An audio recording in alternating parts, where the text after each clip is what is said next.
The next presidential race is on. One probable candidate is Mike Pompeo, a former CIA director and Secretary of State. Pompeo just released this book about his career. What follows is my hour-long interview with this very smart politician.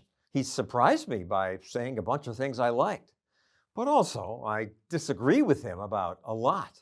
He calls legalizing drugs a terrible idea, and he says Edward Snowden should be killed. But I'm glad Pompeo's willing to debate. That's rare among politicians these days, and I'm glad he has a sense of humor. As I listen to the media, people say you're going to run for president. I'm not going to ask you if you are, and it's stupid when the media does, because you're not going to tell me. That's right. But I'm going to ask you, what would you do if you were president about different things? So, immigration, legal and illegal.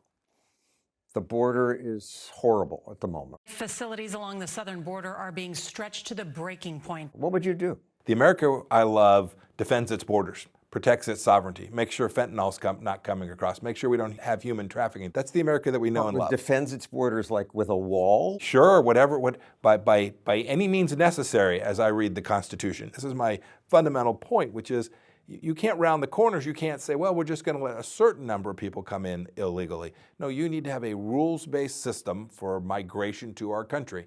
And we've abandoned that in the Biden administration. You asked what I would do if I was president. We had it right. The president sent me down to Mexico, and we told the Mexican government very clearly, you're not going to have these people traveling in caravans through your country. If they come to the United States and apply for asylum, we're sending them back to you. Pretty simple. It had two effects, John. One is it worked. We sent people back. But second, if you were in El Salvador or Guatemala or someplace in South America, you said, I'm not going to go on these guys' watch. I'm going to end up stuck in a camp in Mexico. I want to be in America. And so it turned the magnet off in the United States. The draw of coming here was now shut down. And we stemmed the flow of migrants across our border in the most extraordinary ways.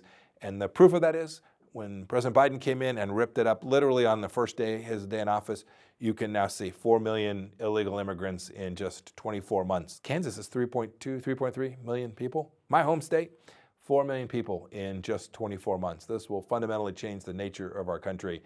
And no one made a decision to do that. We just let it happen against our laws. Fundamentally change America, but immigrants made America. I'm an immigrant. Pompeo, Italian name. People came here through a legal process determined by our legislature where the American people had sorted through, this is how we want to handle migration into our country. Today we have a set of rules and they're not being enforced. This is the fundamental difference. These folks are traveling here to be here illegally, and they end up in desperate straits in many cases as a result of that. And the fact that we don't know what's coming across our border is just as important as that we don't know who's coming across our border. We've had, I think now, 80 plus people on the terror watch list come across our border. We have massive amounts of fentanyl moving across our border, killing thousands of Americans every month. No, this is indecent and it's not necessary, and a president of the United States can fix this one. I hear Vice President Harris say, we have to solve the problem of the root cause. We have to address the root causes of why they are fleeing. In other words, we need to send a bunch of American money someplace else to pay them not to come here. That's not true. We know how to secure our borders. It's just a matter of will. One reason people come here illegally is because it's almost impossible to come here legally. If you're a good person who wants to work, you apply legally, you might get in after 12 years. When I was a member of Congress, we'd have folks call and say, hey, my cousin or my friend wants to come here from Norway or from Finland. And we would kind of think, well, gosh, just cross the river. Right? It's not what we said, it wasn't, but in the end, that was the practical practitioner's guide to entering America was come here illegally. That is fundamentally backwards. We ought to get the migration system right. It may well be the case still, John, that there are more people who want to come here than we will decide is appropriate for them to come here. But make no mistake about it, whatever the rule set is, you got to enforce it. But shouldn't we let more people in legally? I actually think it's time to take a break. It's a time to go reevaluate what we have. We've had some 14, 16 million people, 330 million people total in the United States, so call it 4 or 5% of our population growth. I think that in the end, you have to make sure that you're not only getting the right number of people, but the right skill sets who come here. You talked about folks who want to come work in America. We've got jobs open in America. To the extent these folks are coming here to fill unmet needs in our capital market structure, this would be good for every American family. Be good stuff. Happy to do it. When I was a member of Congress, voted multiple times to try and get this right. Couldn't get it done. You say under Trump, you had it under control, but it's impossible to seal America's borders. And even when you have walls, people go under and over and around them. It's not like you and Trump sealed the border. It wasn't hermetically sealed, but do the math. Look at the numbers. The number of monthly contacts, which is what gets measured, was a tiny fraction of what it is as we sit here today and have this discussion. And you know, it goes so far beyond even just the people coming across, John. I saw the horrors that were inflicted on the people who made the decision to do that. Kids trafficked, women abused. I saw the drugs that came across our borders. I write in Never Give an Inch about the fact that you now have ungoverned space on our southern border. We fought these wars in Afghanistan and elsewhere because we were worried about terrorists operating in ungoverned space, places that the state government or the federal government didn't have control. It's always been 6,000 miles away. Now it's 6 inches away from us. And so we were working to figure out how to convince the Mexican government to let us make sure that we knew what was going on in those places so we didn't have jihadists on our southern border. If you think about the difference between a cartel leader and a jihad leader, there's not much. One may be a little more religiously motivated, the other a little more motivated by money, but in the end, they share a common objective, that is to exploit America's freedom and to make money for themselves and to inflict terror on the United States of America. You mentioned the cartel leaders and money and terror. Why not legalize drugs? Then the cartel leaders wouldn't exist. Yeah, it's a terrible idea. This is the road to ruin in the United States. Why? You see the decimation that we have from our drug culture today. But that's because it's illegal. No, it's because there's too much product readily available, and the family institutions at their core are beginning to fray in ways that are fundamentally dangerous for the United States. I write about this. I was doing foreign policy work for 4 years. I was the CIA director and the Secretary of State. But in Never Give an Inch, I talk about the fact that the greatest risk to America is our central institutions, our schools, our families, our faith institutions. Those are the institutions that have always been the glue for the United States of America. We have to get those right. And when we do, we should not seek it by legalizing. We shouldn't legalize drugs because we think somehow that will improve our lie, to use a golf term.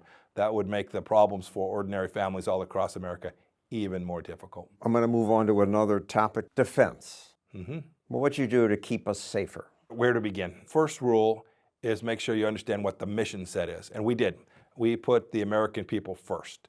So we weren't about international organizations. We weren't about making sure the UN was successful or the World Health Organization was successful. We wanted them to succeed to the extent it was consistent with America's mission set. I hear you saying there in previous years, the military was being used for unnecessary things. Yeah, John, I think that's exactly right. We were too expansive in our understanding of America's role at protecting things that didn't really deliver good outcomes for the American people. Like? I'll give you our efforts to put American police forces on the ground in lots of places and to underwrite these big international organizations when they'd largely become controlled by the Chinese Communist Party. American money helping the Chinese Communist Party, that is just nuts. At the United Nations, they wouldn't condemn the fact that this virus came from Wuhan. The World Health Organization said, oh my goodness, the Chinese are doing a good job. The Chinese killed millions of people around the world by inflicting this virus on the entire world. That's just an example from our time. On purpose? Knowingly. Absolutely knowingly. They had a virus leak from their lab. I don't think that was intentional. I think it was a failure of their system. But they knew it was out in October or November of 2019. And by early 2020, they made the decision to put tens of thousands of people on airplanes to Milan. Make no mistake about it, that is at least murder 3 in every jurisdiction in the United States of America. The knowing infliction of intentional harm with an unequivocal result of a relatively lethal virus that is relatively transmissible, and you put sick people on airplanes. That's murder 3. They killed millions of people around the world. They could have made a different decision, and they simply chose not to because, John, the Chinese Communist Party doesn't care about human life. They didn't give a rip about the fact that there would be people die. You aren't saying they were trying to kill people around the world. They just didn't care, and then they lied about it. It's a fine line between negligence and intentionality, and they are in the wanton, gross negligence part of that continuum. They knew the end result of what they were doing, and they permitted it to take place. They didn't let any scientists in to actually see what had happened, to try to figure out how to stop the spread of this. Instead, they went dark. They went completely dark. And I write, and never give an inch, I write about the fact that on January 1st of 2020, the Chinese Communist Party no longer would speak to the United States about this. We'd had great relationship between the CDC and their technical people. We could always at least get a phone call returned. No one would speak to us because they knew they had a problem and they knew what they were going to do. More on defense. Would you spend more? I'd spend more efficiently, but I would spend whatever it takes to protect the American people. Depending on how you count national security today, we're somewhere on the order of about $1 trillion over a 10-year period. We can do better than that.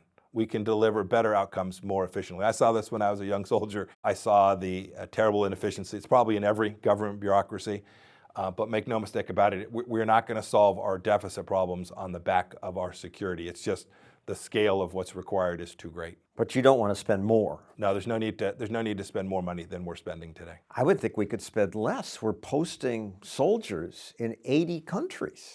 Why? You'd have to walk through each one of them and make the case for why you should have them there. I can make good arguments for why we have 20,000 soldiers in South Korea. I can make fantastic arguments about why it's the case that we continue to support our friends in Europe. These things matter to America, to delivering on the most important things that matter to our country. Let's pick a couple. We've got, 30,000 soldiers in Germany? Mm-hmm.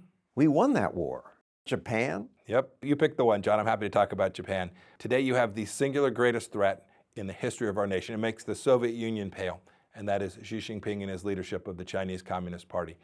To actually exert deterrence against Xi Jinping, one needs to make sure Xi Jinping feels under threat. And the capacity of our folks to do the work that they do there, not only the actual work that they do in delivering their power, but working with allies to make sure we have partners in India, Australia, Japan, South Korea, Vietnam, Singapore, the list goes on, to make sure that they are prepared to fight against Xi Jinping is the only way we'll deter Xi Jinping's aggression against our own country. I suppose alternative, John, you could just quit. You could roll up the battlefield, you could bring everybody and post them all in Des Moines. But at that point in time, you have put the American people at enormous risk, and I don't think any president will ever do that. But that's not quitting. I mean, Japan and Germany have the money to have their own troops Agreed. to protect themselves. Japan has now tripled its defense spending as a direct result of the work that the Trump administration did. It was good work. We were beating on them every day. Maybe they would have done it sooner if we didn't have all our soldiers protecting them. Maybe, John. There's no history that would suggest that. America is an irreplaceable nation. The entire world depends on us, and that is a good thing. We shouldn't view that as a burden. We should view that as an enormous benefit to the United States of America. Commercial transactions all around the world take place in the dollar. The international trading system takes place on a set of Western rules that we understand. The most enforceable courts in the world are here in the United States. Those things matter. They don't come because America has folded in the tent and given in and allowed the Chinese Communist Party to politically control those places. We simply can't let that happen. This isn't about adventurism. Go look at our 4 years. In 4 years, I was not a Secretary of State who sent thousands of soldiers into any war. Indeed, we started no new wars. We deterred Vladimir Putin. We deterred Xi Jinping. I spent a lot of time with Chairman Kim. We deterred him too.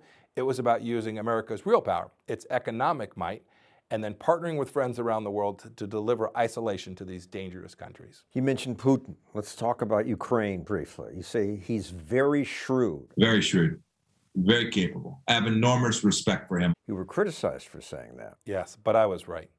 He is very shrewd. I continue to have respect for his capabilities and his desire. If there's one thing I was taught as a cadet at West Point, it's never underestimate your enemy. Look, Putin screwed this up. He got in a war that he didn't have the capability to go win in the short term, but don't write him off just yet. He's incredibly determined. But don't underestimate your enemy. When President Obama called ISIS the JV, he underestimated them. You could say, well, he didn't have respect for them. I would have had respect for them, and we did. We crushed the caliphate. We took it out. He ended up with getting people's heads cut off. You have to respect your adversaries. And I spent time with Putin. This is someone that is serious. He has nuclear weapons. And this was a man who we, for 4 years, deterred from invading Europe. Remember, John, people think about this war having started on February 24th. of last year. The truth is this thing started under President Obama when he took a fifth of Ukraine. And then for 4 years, Vladimir Putin didn't take another inch of Ukraine. And then not long after I left, he went back at it again. I suppose one could argue it's a coincidence. I think it was the effective use of American power, diplomatic power, military power, economic power, each of those tools in a way that convinced Vladimir Putin it would be a bad idea to move about the cabin. You've said Putin would not have attacked Ukraine if you and Trump were in power. I can't prove it, but my best evidence is that he didn't. Why? What was the difference? He just thought you would retaliate? He thought we were serious.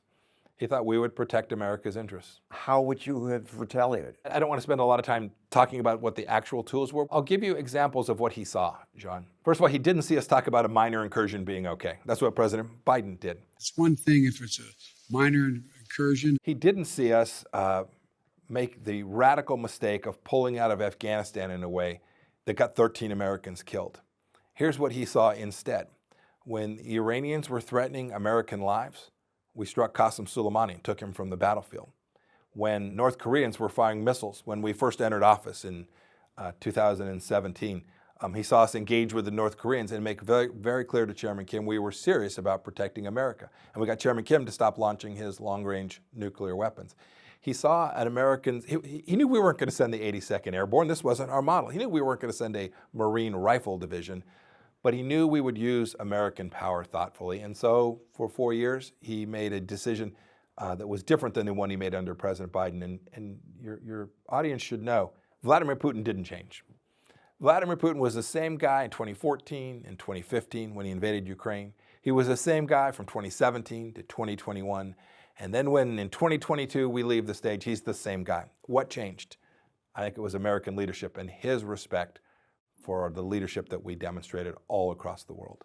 Let's talk about Edward Snowden. Edward Snowden, the man who told the world about the federal government's sweeping top-secret domestic spying program, is on the move. After Snowden fled America, Pompeo said, We've had the traitor Edward Snowden steal that information. He should be brought back from Russia and given due process, and I think the proper outcome would be that he would be given a death sentence. he should be executed? He's a traitor? Yes. What the NSA is doing every single day as ordinary course of business is violating not only the laws as written, but likely the Constitution. Why should I care? I figure Google and Facebook knows everything about everybody. What difference does it make? Once we are entered into this system where everything we've ever done is instantly captured at the moment it happens and memorialized in some database somewhere just waiting to be used, it will be used. What he told the American people about, courts said, was illegal. Both of those thoughts can be held in one's head at the same time. So what should he have done? You can't steal stuff, John.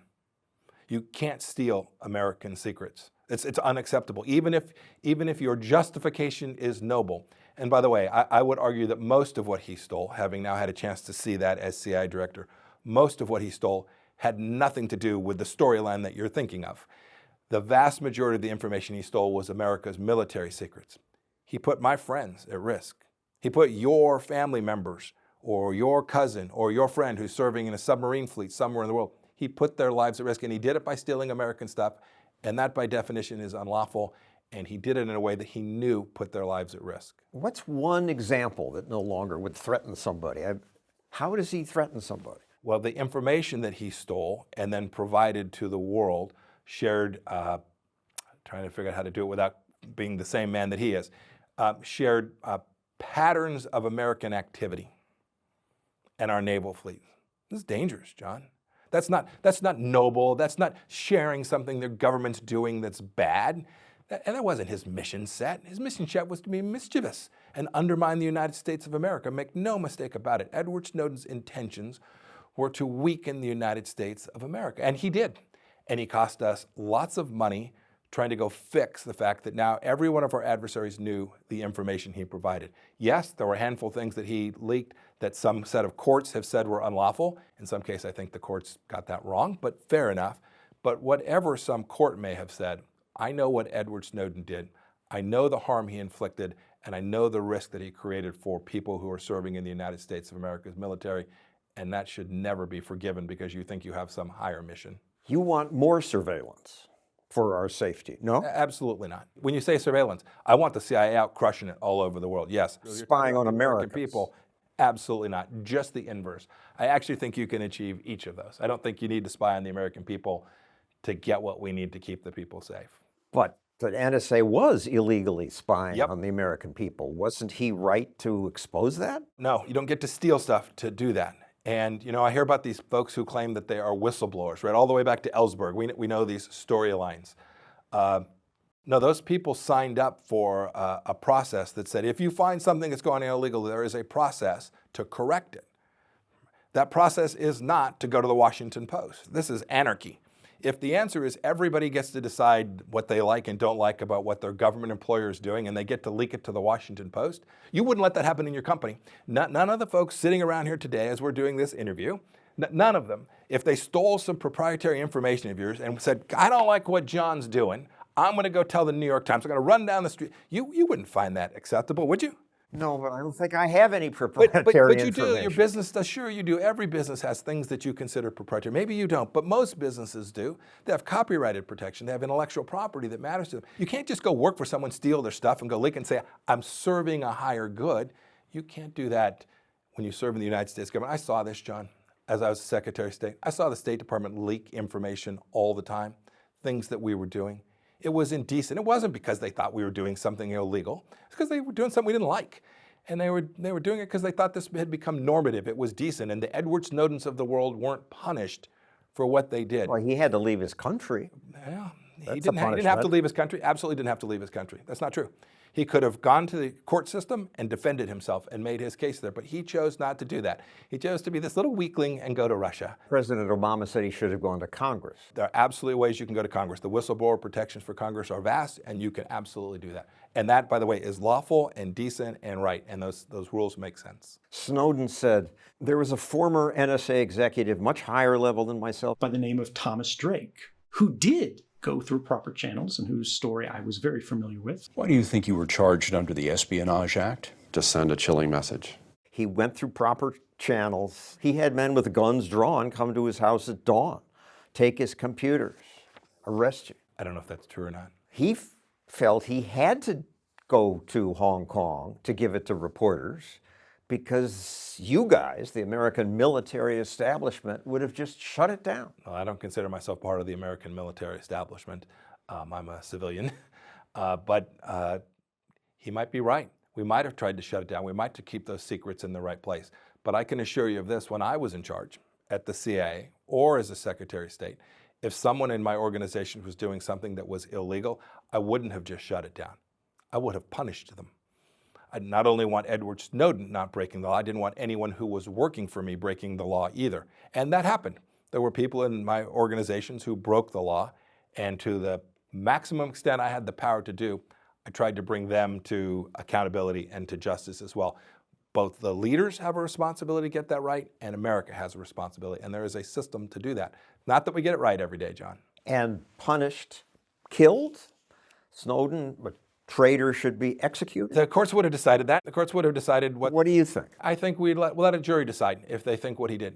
If he was putting the lives of tens of thousands of American soldiers at risk, it seems to me entirely plausible that that is something that we should evaluate and give the harshest possible punishment to. But for the end, I believe in our systems and our institutions, and some jury would have sorted that out. But he didn't give him a chance, John. He didn't give a jury a chance. He cared so little about America, and he believed so deeply that there was no chance that he could actually win and make his case that he fled. Did you draw plans to have Julian Assange killed? No, would have been illegal. There's reporting about that. There's lots of reporting, John. Boy, if you think that I did lots of things, I did a lot of things wrong, John, if you believe everything that's been reported. So where does stuff like that come from? It comes from Julian Assange, who's trying to save his tuchus. That's where it comes from. That's pretty straightforward. Don't buy the propaganda, John. We're smarter than that. Secrets. Why'd you fight to keep the JFK files secret? Because I was trying to keep Americans safe. And by the way, don't paint with too broad a brush. 99.6% of the JFK files are public today. But it was 60 years ago. John, not everything was 60 years ago. And I don't want to spend a lot of time walking through this, but suffice it to say, the definition of a document covered by this statute that you're referring to, it's a little bit wonky, but suffice it to say, if Congress holds a hearing tomorrow on the Kennedy assassination, the documents generated tomorrow will be part of those files. Those would be tomorrow, they'd be 60 seconds old, not 60 years old. And last thing I'll say is there are things that happened 60 years ago that are still important to keep in the vault. There are lots of things that happened that long ago that still are appropriate not to release. Think of names and addresses and families. And by the way, there's also no value in them. These don't hold the dark secrets that everybody wants to just hold up as the bogeyman. I saw the UFO files too. We've got bigger problems. In America, lots of bigger problems. Just because something is kept secret will not go to the darkest corners. But it's a lot of fun. I'm happy to go there with you if you'd like. I'm no expert in this, but it just makes no sense to me the 60 years ago that there are things in there you've got. Sure. Like, sure. Hypothetically, just for example. Imagine you had an operative operating somewhere in the world who was 20 years old at the time they were doing that work. 60 years ago puts them at 80 today. Average lifespan of an American male, something in that range. Yeah, you should keep their identity secret. But this was the Kennedy assassination in America. Right, exactly. Precisely right. Remember what the scope of these files is, John. The scope of these files isn't reduced to just what was happening inside the United States government. The scope of these files is legion. Anything that was talked about in the course of, there were hearings in the 90s, there were hearings in the 2000s, they ran far afield around the world. Anything that was part of those files is included in this. And so I had a chance to see not all of those documents, but most of them. The news value of them is grossly overrated, and the desire to keep them secret, the motivation, the rationale for keeping them secret is wholly justified. I think we released, I can't remember on our watch, 140,000, 180,000 pages of those documents while I was the CIA director. Totally appropriate to do so, and as time goes on, we should do our best. The most important reason to do it is because everybody out there talking about these things will get to see that there's less there than meets the eye. I'll leave it at that. Well, speaking of less there than meets the eye, what about these classified documents that are now in the news? It's not just Biden and Trump, it's Hillary Clinton, General Petraeus. Nobody takes top secret seriously in Washington? Too few apparently do. But from what I read about these secrets, why should they? A lot of it's just ass covering. Sally said something bad about me. I want to classify that. Yeah, I haven't seen Sally. I haven't seen that part classified. Your broader point, perhaps, that too much information is classified. I'm happy to concede that. But let's go to the issue that's at hand. If the document's marked classified, and you're the President of the United States, and you think it's appropriate to take it out of the classified status, guess what? You can declassify it, and you should. But if you're a soldier, an E5, and you think it should be declassified, you should go make the case for what, right? There's a process to do that. The process isn't putting it in your back pocket and taking it home, or putting it in your garage next to your Corvette, or putting it on your server in Long Island, New York, or on your handheld phone, as Secretary Clinton did. No, there is a process to making sure that this information is handled appropriately. And then I talk about this in Never Give an Inch. I talk about this very issue of let's get the classification levels right, and let's make sure everyone is treated equally when they're handling this classified information. You know, everybody who signs up to handle it, signs a document, says they will, John. No one's doing this because they were held at gunpoint. Every one of them enters government service and signs an agreement that says, if I'm going to be provided with classified information, I will handle it appropriately. And I don't think anybody's perfect. I'm happy to admit that people make errors. They get the document in the wrong place. That's different from intentionally doing it. But boy, when you find that material, you have an obligation to self-report and then both hold yourself accountable by acknowledging you didn't do it right, and then suffering whatever punishment comes connected to your mishandling of the information. Biden and Trump equally culpable? Can't tell yet. Don't know the facts. It would depend on how much they took or what they took? Yes, it would depend on how much they took, what they took. Did they take it intentionally? What was their purpose? What did they do when they found out that they had it? Did they seek to protect it from that moment forward? You know, I suppose you could stick it in a set of papers. Who knows? Maybe I did this at some point. It got to the wrong place. When you find it, you have a duty to protect it, to report, give it back, and then make sure that you put processes in place to make sure it doesn't happen again. This is not hard stuff, John. I can't believe that so many of America's most senior leaders, Republican and Democrat alike, haven't taken this seriously. Well, maybe because classified material includes how much peanut butter the Army was buying, part of a cable describing a wedding ritual in Dagestan. Former CIA Director Hayden says he got an email saying Merry Christmas that was classified top secret. Yeah, I mean, that's all kind of funny and humorous. The bulk of what's classified isn't about peanut butter and Merry Christmas. Right. By the way, sign me up. If that document came and said Merry Christmas, what should director, it was CIA Director at the time, Mr. Hayden? Hayden. Yeah, Mr. Hayden should have immediately said, don't know why this is classified, who classified this, who made the mistake, right? Sign me up. I'm not trying to protect anybody's ass in this thing. I'm trying to make sure we get it right. And that's the obligation. And to the extent it's classified, you should keep it in the right place. And when it's wrongfully classified or inappropriately classified or no longer in need of being classified, for goodness sake, stop it. Get it out. Was Trump right to complain about the deep state? Yes.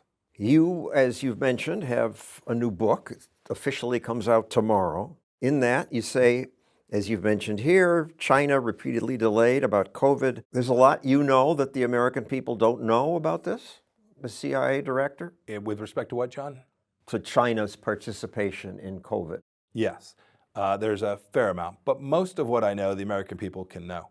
And we talked about this a bit ago. The Chinese Communist Party at the most senior levels became aware in the fall of 2019, before it had come to America. It comes here in the beginning of 20. Before the virus makes its way here, the Chinese Communist Party knew they had a relatively contagious, relatively lethal virus, and they went into full lockdown mode. President Trump told you shut up about China? He did. Xi Jinping wasn't happy with me. I'd made clear that the Chinese Communist Party was evil and intent on the destruction of the United States of America. China is increasingly authoritarian at home and more aggressive in its hostility to freedom everywhere else. In fact, the Chinese Communist Party didn't represent most of the citizens of China, and he didn't like that. And so he was trying to use leverage of the fact that inside of China there was gear. We needed ventilators, protective gear, medical equipment, pharmaceuticals inside of his country. And he basically said to President Trump, you need to shut up Pompeo on a phone call in 2020. So was Trump right to tell you to shut up? That's his call. And when he made that call, I shut up. And you can look at the record, and for months, I didn't say much about the Chinese Communist Party. It was a difficult decision to make at an incredibly difficult time. If you were president and the next pandemic comes, what would you do? Goodness, they're all a little bit different. You should know that the virus came from a lab in Wuhan. That lab is still operating under the same conditions it was operating beforehand. So this is not a hypothetical question. That lab continues to operate. Another leak will absolutely happen. I would do two things differently than we did. First, I would communicate more forcefully and more quickly to the American people everything that we know about this.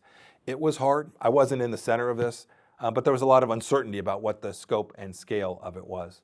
And then finally, I would do what the president did as well, as I would endeavor to find solutions to it. He went down the path of technology to try and keep people safe, palliatives, and to try and find vaccines that would prevent it. Spent a lot of money in trying to achieve that and ultimately made some progress. Would you support the mandates, vaccine mandates? It depends what you're up against. In this case, the vaccine mandates didn't make any sense. In this case, the vaccine mandates had the net effect of actually reducing the capability of the American people to understand this risk. What should have been done was a clearer case made. You shouldn't have gaslighted the American people like Fauci did, right? He told the American people, no, don't wear a mask, no, wear a mask. People should not be walking around with masks. You should wear a mask. Children outside don't have to wear a mask. You want them to continue to wear masks. We shut our classrooms down when we knew the science didn't support that. In the end, you make policy decisions like mandates, like distancing, makes them based on science, not politics. And that was the mistake that Fauci made. He became political, not a scientist. More from your book. You referred to North Korea's leader. This sweating, evil man tried to break the ice with the charm you would expect from a mass murderer. Mr. Director, I didn't think you'd show up. I know you've been trying to kill me. And you responded, I said, all through a translator, I said, Mr. Chairman, I still am. Or maybe I still am. Or something to that effect. Trying to kill him. It wasn't what I'd prepared for. I'd spent a lot of time getting ready for that first encounter with Chairman Kim. several months, and we had lots of options about what will be the first handful of things. He said that was not on the menu of things we thought he might say to me. And so I responded in the moment. He was challenging me. He was kind of poking at me, and I thought, I'm going to make sure he understands I'm prepared to challenge and poke back at him. He laughed. He smiled. He laughed. I was happy about that. And it actually did break the ice in ways that we were able to have serious conversations. We ultimately failed, John. We didn't get the nuclear weapons out of his hands, so our grand mission was unsuccessful, but we did reduce risk for the American people. One more leaked from the book on Vanity Fair. You say Jared Kushner and Ivanka Trump were in cahoots to shiv Mike Pence and replace him with Nikki Haley as vice president. Yeah, I've seen that leak. And when you read the book, you'll see that's not exactly the story I told. The story I told was about the mission that we were on. And I had an expectation that everyone would be on that mission. And so when Chief Kelly calls me, then the Chief of Staff for the President of the United States, General Kelly, called me and said, hey, I want you to know this happened, this event happened. He described what you just described to me. I was pissed. I wasn't pissed because of the politics of it. I frankly thought Mike Pence was the right choice, but I didn't do politics. I was the Secretary of State. What I was upset about was that we'd spent time, precious time, for one of my ambassadors talking to the president about something that was not on the American mission. The American mission as the Secretary of State, and for every one of my ambassadors, including my UN ambassador, was to deliver on America's national security and foreign policy objectives, and she wasn't doing that day. Move on to another topic, debt. You're a deficit hawk, but Republicans under Trump spent more, increased the deficit. Guilty as charged. I'm sure you didn't expect me to say that, but guilty as charged. The math's pretty straightforward. In fact, I came to Congress to solve this exact problem. When I ran for Congress in 2010, we were $10-11 trillion. The federal debt, total federal debt was $10-11 trillion. It's now roughly triple that. So my 6 years as a member of Congress and 4 years administration, this is where we find ourselves. My party has been no more serious about actually delivering solutions to this problem than the Democrat Party. And you agree this is a crisis that Social Security and Medicare may not continue. They're unsustainable. I tell my son, who's 32 all the time, I think I'm going to be fine. You need to make sure you work hard. Right? The math suggests that somehow these trust funds run out about the time my son Nick will be turning to Social Security to look for his money. Yeah, we've got to fix these things, John. And I'm counting on Republicans to lead that charge, because there's no chance that the progressive movement's going to be any part of this. So you're president, what would you push? How would you do it? Two pieces to the puzzle. Just like when I was in business, you can borrow money, but you better have enough cash flow to pay the debt. And so in federal terms, this is a debt to GDP ratio. That's the most important number, not just the absolute number of 31 trillion. If we had an economy of $600 trillion, $31 trillion in debt, we wouldn't be talking about it today, but we don't.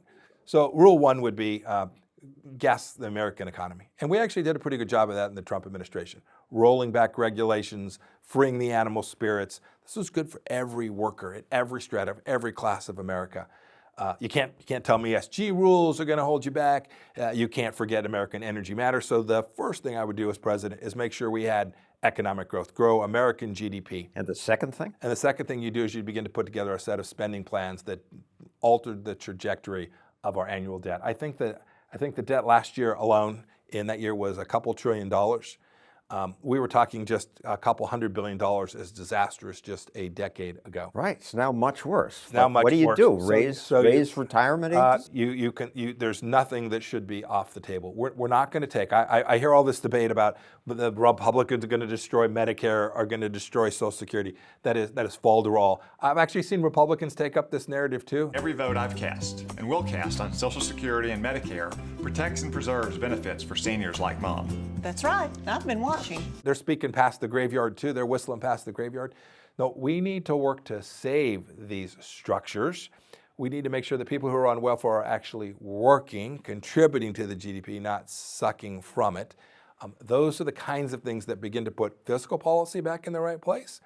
You put a set of tax policies in the place that reward exactly those behaviors, the behaviors that grow the American economy. We don't have those today. Today we punish work. We punish success. There are so many things one can do to move this back in the right direction. You've got to look under every rock. You tweeted, more taxes and spending and more government equals less freedom. True.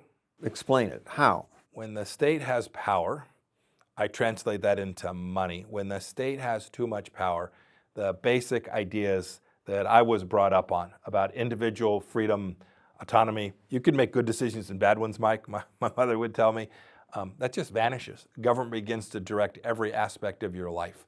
And that is both indecent and as a matter of morality inappropriate, but it's also inconsistent with our system, our republic, the one that the founders bequeathed to us. So we got to get this right. And the more money they take to Washington, D.C., to Albany, to Austin, to my home state, at Topeka, to these capitals, the more money they take, the less opportunity there is for ordinary Americans to have a life that looks something like the incredible opportunity I've had here. You were first in your class at West Point. You went to Harvard Law. You must be really smart. Oh, I don't know about all that. I was a good student for sure, and I did work at it really hard. My parents taught me that if you work hard, good things often happen, and certainly that was the case at each of those two places. You were Employee of the Month at Baskin-Robbins. What'd you learn? The lessons from Baskin-Robbins were about hard work. I went from trainee to assistant manager in a course of a couple of years. And even there, right, tiny little teams, but building and working inside of a tiny little organization was something I learned a lot about. The owner, a guy named Barry Takamoto, would always ask me at the end of my shift, he'd say, "Did you make this place any better today?" And that has stuck with me for an awfully long time. And I was pretty damn good at scooping ice cream too. If the minimum wage were higher, would you have been hired? Seems unlikely. My recollection is I made $2.10 an hour as a trainee, and then $2.75 when I became an official employee. He was probably paying me about what I was worth at that time. I was learning my way to be a better employee. So why not have a higher minimum wage? You would have made more. Maybe, or maybe I would have been unemployed, or maybe Baskin-Robbins wouldn't have existed in Costa Mesa at Bristol Street. All of those things are possible. The minimum wage makes absolutely no sense. The market responds to the capacity to deliver value, and I wish this was the place we were today. So how do you know that? And so many people just don't get that. And you learned it as a kid? Yeah, it's always easy to hand out other people's money, John. You've known this. So it's easy to put a rule in place that says, no, you pay that person $15 an hour, or you pay that person $40 an hour, and try and find a way to escape that conundrum yourself. The markets work. Customer markets work.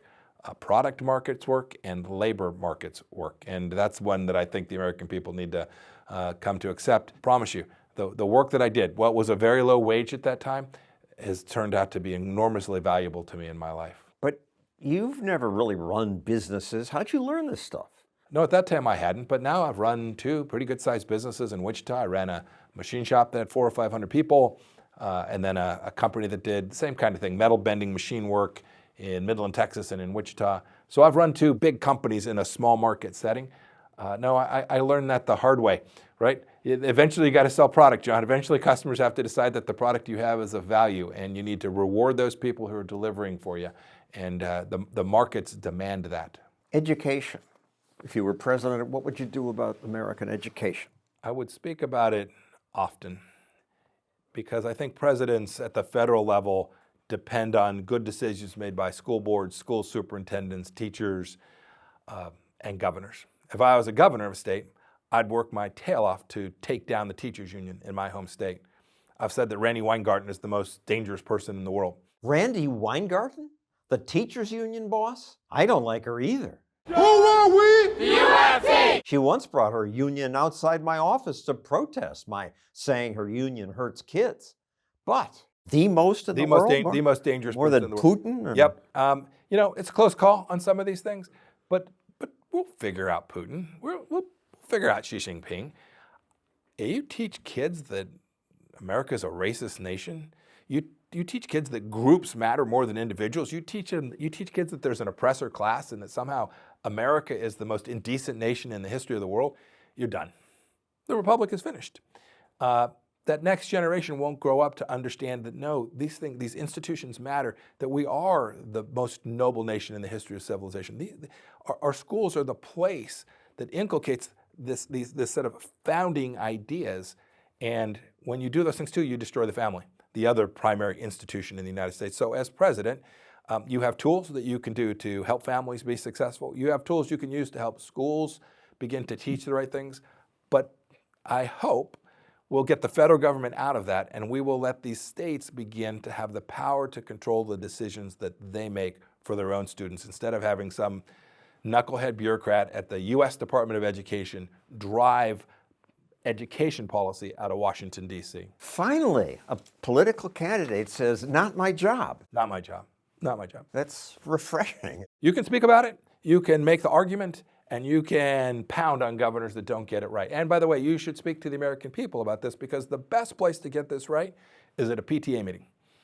Not at some National Security Council meeting, I watch the Department of Education. I watch what it has done in our colleges and universities, driving policies there, diversity, equity, and inclusion policy, all of these things, by tying federal dollars, right? So they take the money, they say, I'll give it back to you, but on the condition that, and you go through the list.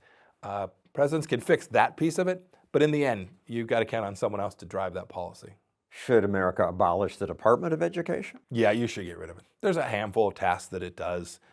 Publishes some statistics about education and process. Happy to have it continue to administer it. That give Treasury the mission. Yeah, I don't care. Give it to somebody else in their spare time who's being too lazy inside the United States government. Well, there's plenty of folks. How about the Department of Commerce?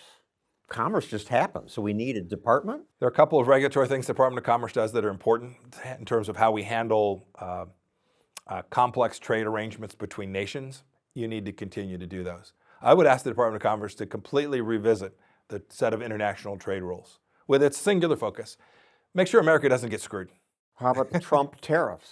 Bad tool, good policy, hard problem. Why good policy? It is a very good policy to make sure the Chinese Communist Party isn't stealing our stuff, stealing our jobs, dumping that product back into the United States of America, recycling the destruction of American power and power projection and jobs for ordinary Americans. But the tariffs mainly punish American consumers. Mixed.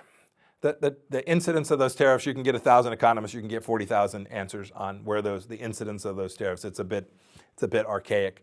Suffice to say, tariffs are a very blunt instrument to solve a very real challenge.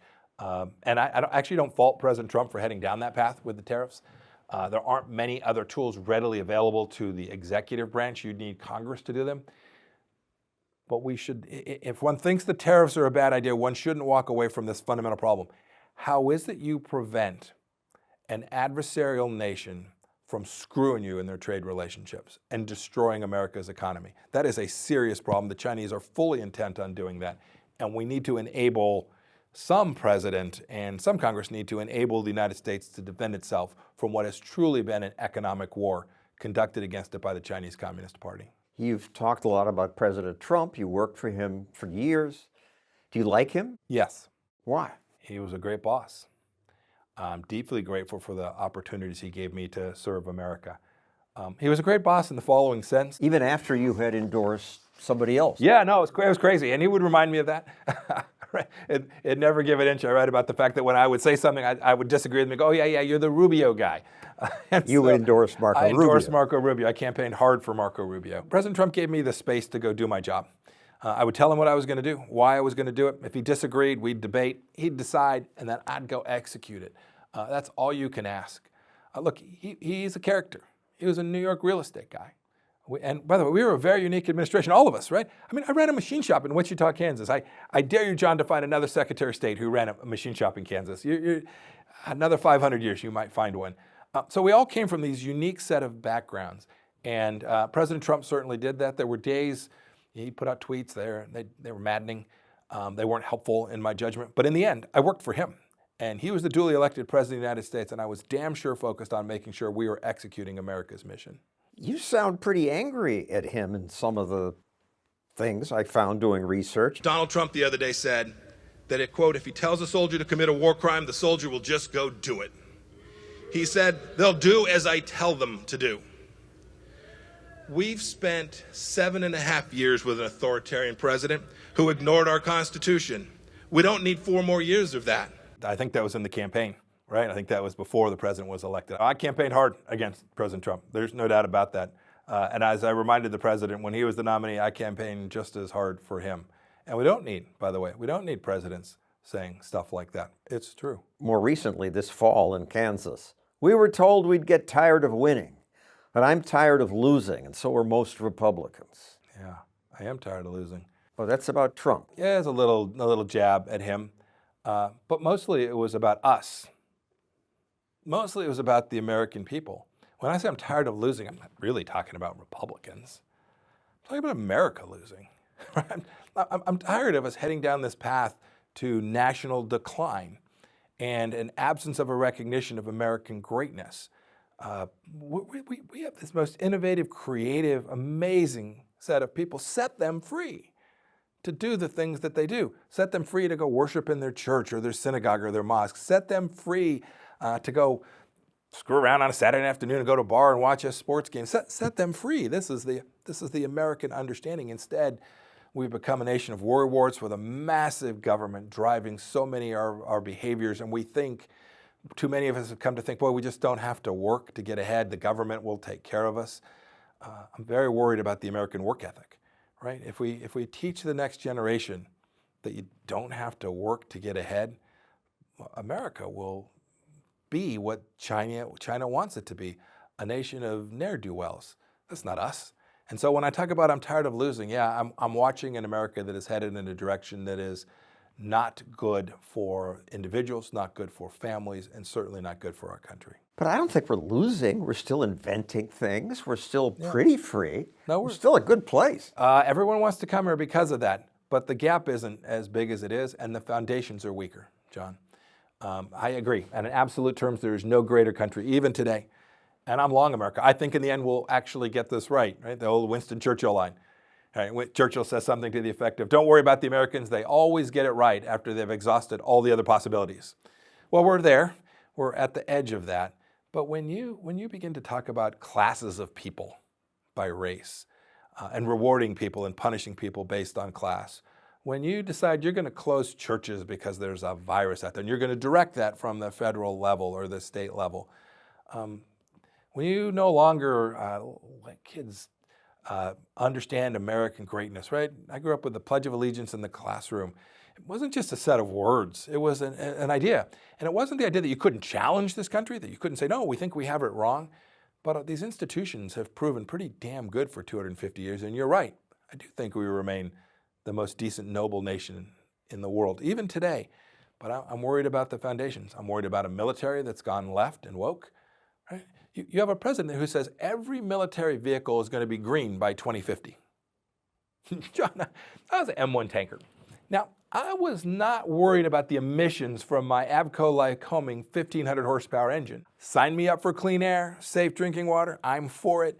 But I wanted my tank to go fast and be able to kill bad guys if I needed to and deter war, not satisfy Greta Thunberg, right?